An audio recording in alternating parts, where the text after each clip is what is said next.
Conceptos generales de la teoría del saber penal, de Néstor Raúl Posada Arboleda. Derecho penal y control social. El concepto de control social comprende los recursos de que dispone una sociedad determinada para asegurarse de la conformidad de los comportamientos de sus miembros a un conjunto de reglas y principios establecidos. Es decir, el control social es la regulación del comportamiento de un grupo de individuos o de personas bajo unas reglas establecidas o unas normas, así como las formas organizadas con las que la sociedad responde a sus transgresiones. En este concepto queda abarcado todo aquello que garantice el orden social y la adecuación de los comportamientos sociales a las pautas de organización de la convivencia que cada grupo social quiere o puede darse. El control social se ejerce mediante mecanismos no formalizados jurídicamente, como las normas morales, las ideas religiosas, la educación, etc., y también a través de normas jurídicas, las generales y las penales, junto con el aparato institucional destinado a aplicarlas y hacerlas cumplir, como son los jueces, la policía y el sistema penitenciario. Todas estas normas establecidas formalmente con disposiciones legales y aparatos institucionales. Es decir, el control social tiene según esto dice aquí, se ejerce mediante mecanismos no formales. Es decir, hay un control social formal y un control social no formal. El derecho penal, entendido como el conjunto de normas jurídicas que definen determinadas conductas como delito y establecen una sanción, penas y medidas de seguridad, o sea, son dos. Las sanciones son penas o medidas de seguridad. A quienes los cometen es un instrumento de control social formal. Por ello, a la norma penal se le asigna una función de motivación. El legislador pretende evitar que se cometan delitos por parte de los ciudadanos, y el instrumento que emplea para advertirlos y para sancionar a los que se lleguen a cometerlos son las penas, que son los recursos represivos más graves para la libertad y los derechos del ciudadano, principalmente la prisión y la multa. Entonces tenemos así. El libro se llama el capítulo se llama Conceptos Generales de la Teoría del Saber Penal. Es de Néstor Raúl Posada Arboleda. El primer ítem es el 1.1, Derecho Penal y Control Social. El control social son los recursos, es decir, como dijimos, es la regulación del comportamiento de unas personas de acuerdo a unas normas o a unas leyes o a unos principios. Esta es la manera, el control social es la manera como la sociedad organizada responde a sus transgresiones. O sea, es una manera de responder, quiere decir, para prevenir o para después como consecuencia de las transgresiones. En este concepto queda abarcado todo aquello que garantice el orden social. El control social lo que busca es un determinado orden social y la adecuación de los comportamientos sociales a la pauta de organización de la convivencia que cada grupo social quiere o puede darse. Dijimos ya que el control social se puede ejercer no formal o también formal, no formalizado jurídicamente, como las normas morales, las ideas religiosas, la educación, etc. También a través de normas jurídicas, las generales y penales, como el aparato institucional designado a aplicarlas y hacerlas cumplir, como lo son los jueces, la policía y el sistema penitenciario. Todas estas normas establecidas formalmente con disposiciones legales y aparatos institucionales son las instancias que realizan el llamado control social formal. El derecho penal, entendido como el conjunto de normas jurídicas que definen determinadas conductas como delito, es decir, el derecho penal son normas jurídicas que dictaminan que una conducta es un delito y establece una sanción. Las sanciones, recordemos, pueden ser penas o pueden ser medidas de seguridad. A quienes las cometen es un instrumento de control social formal. El derecho penal es un sistema de control social formal, no es informal. Por ello, a la norma penal se le asigna una función de motivación.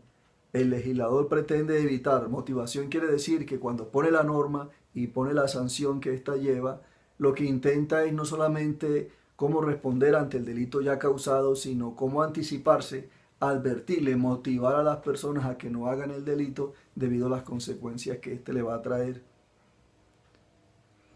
El instrumento que emplea para advertirlo y para sancionar a los que lleguen a cometerlo son las penas, que son los recursos represivos más grandes para la libertad y los derechos del ciudadano, principalmente la prisión y la multa. Al lado de las penas se encuentran las medidas de seguridad, que se aplican al imputable que delinque y son reacciones restrictivas de algunos derechos que se aplican como consecuencia de la peligrosidad criminal. Con la medida de seguridad lo que se pretende es reducir las libertades propendiendo para proteger la armonía social. Con el derecho penal se logra que los ciudadanos ajusten su comportamiento a ciertas reglas de conducta y se protegen los intereses fundamentales para la convivencia en comunidad, esto es, los bienes jurídicos. El derecho penal es el dispositivo de control social más severo de que dispone el Estado, pues las sanciones penales son las más drásticas de las que dispone el orden social y los comportamientos a los que vienen aparejadas son los más intolerables para la convivencia humana en sociedad. Es decir, el derecho penal tiene las normas más estrictas o más fuertes para propender al control social y por lo tanto a la convivencia social. Por lo general esto está unido a las conductas más aberrantes o a las conductas, digamos, más transgresoras de la sociedad. En Colombia, en el ámbito del derecho penal, el control social se lleva a cabo en dos formas: a través del control social punitivo institucionalizado. Otra vez, en Colombia, en el ámbito del derecho penal,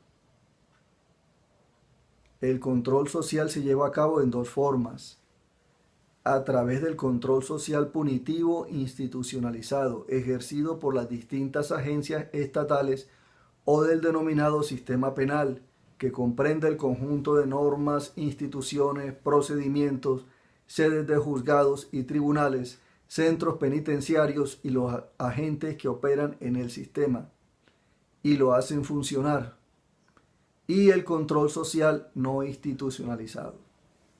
¿Sí? Es decir, tenemos control social institucionalizado y no institucionalizado, o también llamado parainstitucional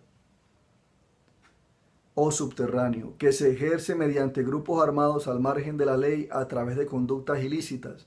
Tal es el caso de grupos paramilitares, subversivos y de justicia privada, que imponen sus propias normas, hacen sus propios juicios, imponen pena de muerte, realizan labores de limpieza social, persiguen distintas formas de criminalidad, etc., y que en algunas regiones del país resulta más efectivo que el mismo control social punitivo institucionalizado. Los elementos comunes a toda forma de control social son la infracción o quebrantamiento de una norma. La reacción a ese quebrantamiento en forma de sanción van dos. O sea, lo primero es la norma, segundo es la reacción ante el quebrantamiento de esta norma y la forma o procedimiento a través del cual se constata el quebrantamiento, es decir, el procedimiento. Entonces son tres: la norma, la reacción y el procedimiento. Norma, reacción y procedimiento. Norma, sanción y proceso son los conceptos fundamentales de todas las formas de control social que también están presentes en el control social que se lleva a cabo a través del derecho penal. Así, el estudio de las normas, de las conductas que las infringen y de las sanciones aplicables a las mismas constituye el derecho penal material o simplemente el derecho penal. Aquí vamos: el estudio de las normas, la conducta que la infringen, las sanciones aplicables a las mismas constituyen el derecho penal material o simplemente derecho penal. 1.2. Acepciones a la locución del derecho penal. La denominación derecho penal ha sido cuestionada porque puede ofrecer la impresión que se refiere exclusivamente a las penas, cuando el derecho penal comprende igualmente las medidas de seguridad. Por ello, se considera que el nombre se queda corto con respecto al contenido de la materia. La expresión derecho penal se emplea en varias acepciones. Entonces, ojo, el derecho penal no tiene que ver solo con penas, sino con medidas de seguridad. Es lo que quiere decir ese párrafo. El derecho penal objetivo o ius poenale. Entonces, ojo, el ius poenale o penal es el derecho penal objetivo, y el derecho penal subjetivo es el ius puniendi. Entonces, ius poenale, derecho objetivo; ius poenale, derecho objetivo; ius puniende, derecho subjetivo; y derecho penal científico o dogmática penal. Por derecho penal objetivo se entiende el conjunto de normas, o sea, el derecho penal objetivo o ius poenale es el conjunto de normas o derecho positivo. Por derecho penal subjetivo, o sea, este es el otro, entonces tenemos el primero, ius poenale, derecho penal positivo o también objetivo, y ius puniendi es el derecho penal subjetivo. Se entiende la facultad del Estado para ejercer el derecho de castigar.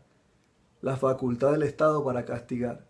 Esta potestad surge de la soberanía y por derecho penal científico, o sea, el ius poenale o ius poenal es el derecho objetivo o también llamado como, aquí está, o derecho positivo, es lo que tiene que ver con la norma en sí mismo. El ius poenale es la norma en sí mismo, derecho positivo, derecho objetivo, la norma como tal. Y el derecho subjetivo o ius puniendi es la facultad que tiene el Estado, o sea, tiene que ver más bien como con el procedimiento, cómo va a interpretar la norma, la facultad del Estado para interpretar la norma y aplicarla a aquel que transgrede, el ius puniendi. Y tercero, entonces tenemos el ius poenale, ius puniendi, y el tercero se llama la dogmática penal. Aquí está.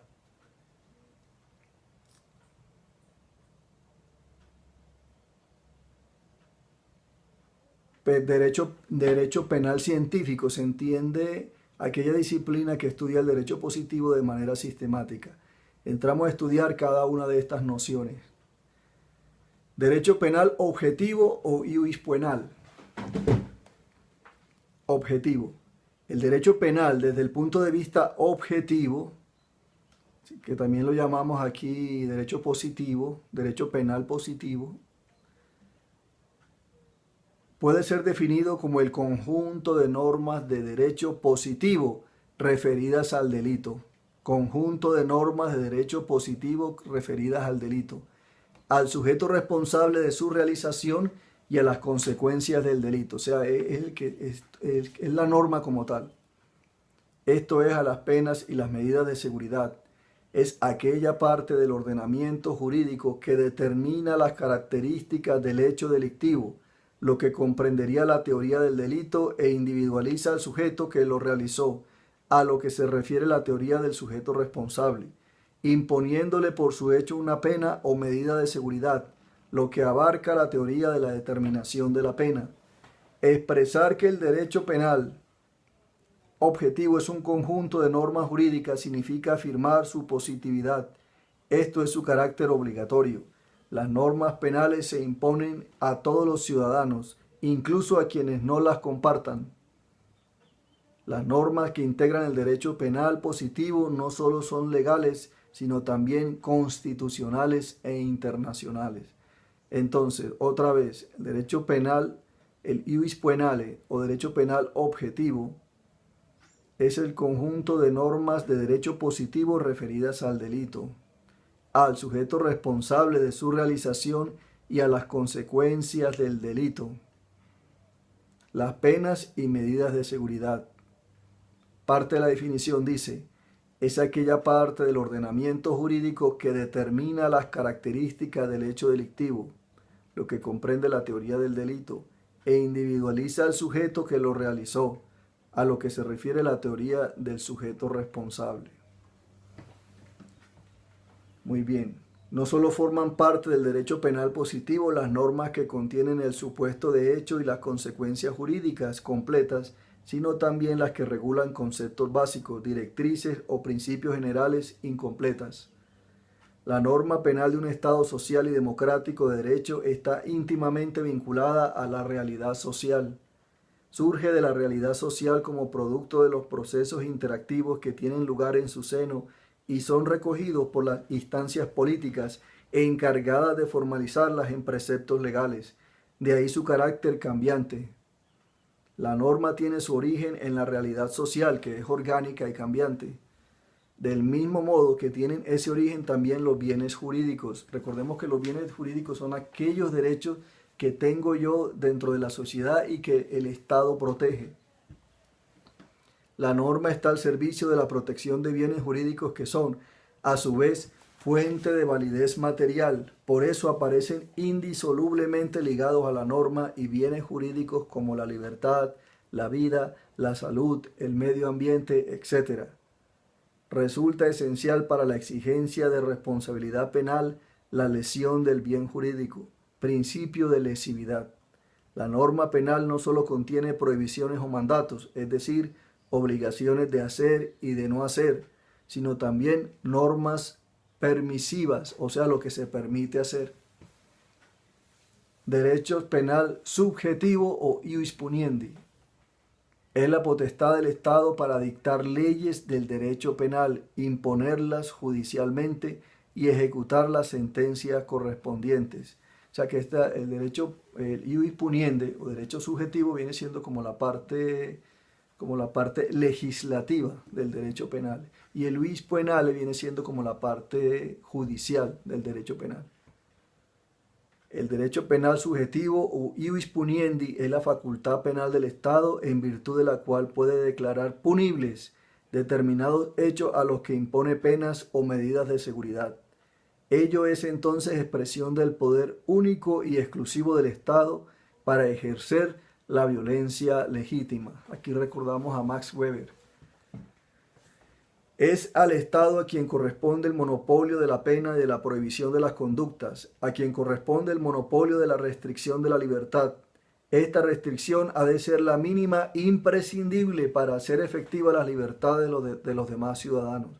Hoy día se habla de un derecho penal mínimo, para expresar que mediante el ejercicio del poder punitivo del Estado se ha de conseguir el mínimo de restricción posible de la libertad.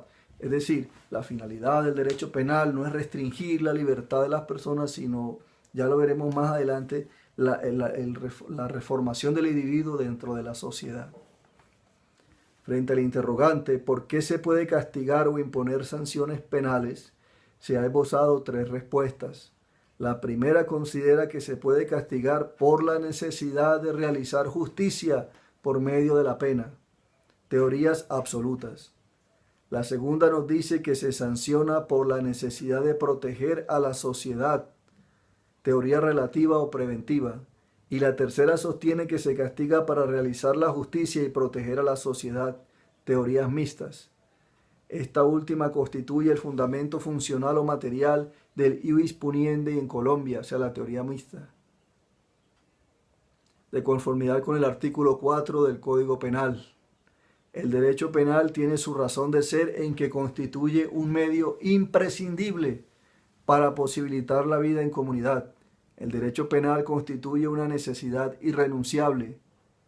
Las perspectivas abolicionistas pertenecen al mundo de las utopías, o sea, donde no haya normas restrictivas y penas para los que transgredan en el comportamiento y en el orden social. Esas son solo imaginaciones de una sociedad así. Una imaginación que no toma en cuenta toda la posibilidad de transgresión que tiene el componente humano. Muy bien, hoy por hoy no existe ningún modelo de sociedad ni Estado que puedan prescindir del derecho penal para la prevención y represión de los ataques más graves de los bienes jurídicos más importantes. Los bienes jurídicos, recordemos, son los derechos al que tengo yo y que el Estado me los protege, los derechos en general. A no ser transgredido, a no ser herido, a que no me maten, etc. El derecho penal aparece como una amarga necesidad para una sociedad necesitada de tutela frente a quienes atentan las condiciones básicas de una vida individual y colectiva. El fundamento político formal responde al interrogante ¿por qué el Estado puede castigar? El derecho a castigar ha evolucionado históricamente, pues depende de la concepción política imperante en un momento determinado y de la estructura socioeconómica que lo sustente.